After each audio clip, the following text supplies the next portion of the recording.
No vídeo de hoje vamos falar sobre o que deu errado, o que deu certo e como ter sucesso e aprendizado nesse processo. Provavelmente você entrou nesse vídeo pensando sobre, ele vai falar sobre a quebra, ele vai falar sobre frustração, ele vai falar sobre como ele viveu um processo e chegou num novo nível através da quebra. Mas mais do que isso, eu quero que você entenda que tudo na vida está baseado em como você enxerga todos esses momentos. E dentro desse vídeo eu vou compartilhar o que eu aprendi dentro de um processo de altos e baixos no meu próprio negócio. E algo que é clichê e que é muito comentado é que realmente o que você aprende no caminho vale muito mais do que a chegada.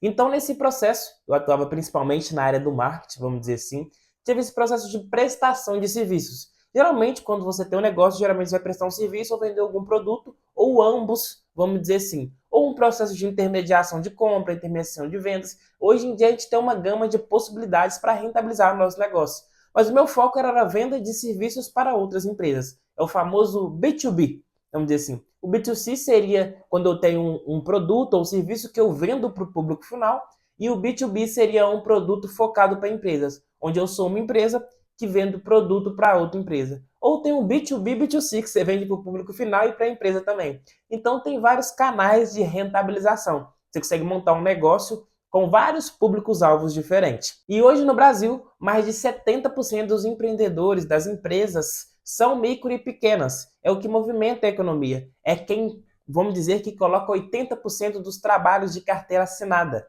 Então isso realmente é o motor, é o que movimenta a economia brasileira. E o mais interessante é que esse público é aquela pessoa que é muito bom no que faz, mas é um péssimo gestor. É um bom mecânico, é um bom tatuador, é uma boa confeiteira, é um bom padeiro, mas na hora de abrir um próprio negócio não tem facilidade com gestão. E a principal dor que eu identifiquei no começo foi a mistura de pessoa física com pessoa jurídica. Essa separação desde o início é fundamental para que você não tenha uma quebra do seu negócio. E a quebra, ela não acontece somente na parte financeira, como as pessoas ainda pensam, mas a quebra também acontece na parte emocional e de mentalidade. Tem empresas que crescem e estagnam por não ter uma mentalidade maior, e assim começa a ser diluída pelo mercado. Não que ela não esteja vendendo, mas não está conseguindo crescer mais devido a não ter uma conexão, um network que facilita esse crescimento.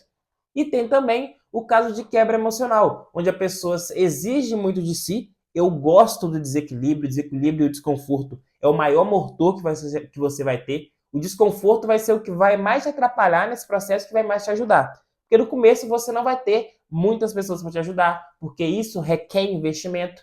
Mas nesse processo, a gente tem que entender até onde vai nosso limite emocional. Porque muitas vezes a gente exige tanto do nosso físico que a gente não tem força para seguir adiante. E às vezes a ansiedade de ter resultado faz com que a gente pule etapas, vamos dizer assim, e faça uma alavancagem precipitada não tendo sucesso do negócio. E durante o processo, eu aprendi que muitas vezes eu fazia uma alavancagem, eu antecipava pensando no desenvolvimento do negócio. Pensando que, olha, eu sei que eu consigo crescer mais no próximo mês, mas e se eu não crescer? E o risco? Se eu não crescer, o que acontece? Mas às vezes a gente se torna muito otimista baseado no que a gente escuta, nos testemunhos, nas pessoas que deram certo. Se eu tenho força, eu tenho energia, eu tenho inteligência, como que vai dar errado? E vai dar errado, porque tem variáveis que a gente não controla. Você pode ter um problema de saúde, pode ter um problema familiar, você pode ter um problema na sua estrutura física, pode perder equipamentos, pode quebrar sua câmera, seu celular, sua luz. Tudo isso pode ter algum defeito técnico e isso faz parte do processo. Só que o mais importante não é o que acontece, e sim como você reage a isso. Então, dentro desse processo, eu consegui absorver que tudo o que acontece no crescimento do seu negócio, o mais importante é a sua reação. É realmente fazer do limão uma limonada. Então, nesse processo, o aprendizado foi acontecendo de forma prática. E isso fez com que eu desenvolvesse muito a minha percepção como pessoa e fizesse com que eu me tornasse mais forte emocionalmente. Porque chega um momento que você não faz o que você quer. Você faz apenas o que tem que ser feito. Existe até uma frase muito famosa que fala que criança faz o que quer, adulto faz o que tem que ser feito. Então, nesse processo, é realmente fazer acontecer. Fazer a parte comercial, fazer a parte de marketing, fazer a apresentação do produto, fazer a execução do serviço vendido, até que você tenha possibilidade de trazer pessoas para o seu meio. E depois que trazer as pessoas, entender sobre cultura, retenção, entender de como fazer parcerias estratégicas, entender de como reter cliente, entender como fazer uma administração financeira, contratar um contador, fazer um BPO financeiro. Então, entender sobre todos esses conceitos faz com que você torne uma estrutura sólida. E o mais importante não é necessariamente ter o resultado, mas sim crescer certo. Porque senão você vira algo, vamos dizer que esporádico. Aquela empresa que cresceu, vendeu muito e logo desceu e sumiu do mercado porque ela não cresceu de forma sólida. É como se você criasse um prédio de 30 andares em um pilar só. Não vai dar certo. Então, ter essa solidez desde o começo é fundamental. Eu digo que existe um conceito de pirâmide de Maslow que fala sobre as necessidades humanas, necessidade fisiológica, segurança, necessidade de social, e isso tudo vai se complementando. Não tem como uma pessoa que não tem o básico pensando em uma Ferrari, por exemplo. A pessoa não tem o que comer hoje, o foco dela é comer, porque é uma necessidade fisiológica. Então isso vem como uma base, como uma prioridade. Depois ela investe em segurança, uma casa, onde vai proteger da chuva, dos perigos da noite, e assim sucessivamente. E na nossa empresa tem que ser da mesma forma. Necessidade básica. O que, se eu não fizer na minha empresa, ela morre hoje? Às vezes o alimento da minha empresa, se fosse fazer uma associação com o corpo humano, é ter no mínimo 2 vendas diárias do meu produto. Às vezes isso é o alimento mínimo para que eu sobreviva. Antes de eu pensar numa estrutura física, onde eu pensar em colaboradores, onde eu pensar no status, antes de eu pensar numa localização de alto nível para o meu negócio, eu tenho que pensar o que supre as necessidades fisiológicas do meu negócio. Depois eu vou para a segurança. Quais são os pontos que deixam o meu negócio mais seguro contra movimentos do mercado? Será que eu devo construir um caixa? Será que eu devo ter colaboradores no modelo PJ, pensando em fluxo de trabalho, pensando nesse crescimento mais inseguro para não ter relações trabalhistas? Como que eu faço essa estrutura de crescimento? Quais são os níveis de pessoas que eu estou me conectando? O quanto eu investi em conhecimento esse ano? Eu tenho uma meta financeira de investimento em conhecimento? Eu estou numa mentoria, eu estou no grupo seleto? Eu tenho colaboradores que querem evoluir junto comigo? Eu tenho que alinhar todos esses pontos para o sucesso do negócio. Então, nesse processo, eu consegui vislumbrar também que muitas pessoas vivem apenas de status. E tem pessoas que não têm o status que o outro tem, mas tem muito mais resultado. Então, entender e ter clareza qual é o network assertivo também é muito interessante. Muitas vezes você está investindo em eventos, investindo em mentorias, investindo em cursos baseado em status. E pessoas superficiais se vão da mesma forma que vieram. Porque você está baseado no que a pessoa postou por um momento específico, um carro, uma viagem, e aquilo é uma métrica muito mais de ego do que de resultado de fato. Busque entender, as suas referências são verdadeiras ou as suas referências são apenas status que ela colocou e elevou através de viagens, eventos, pessoas que se conectou. A gente tem que entender muito isso também, porque hoje, dentro do mundo digital, existe sempre essa fantasia de resultado para que consiga captar o máximo de pessoas, captar sua atenção e vender o produto.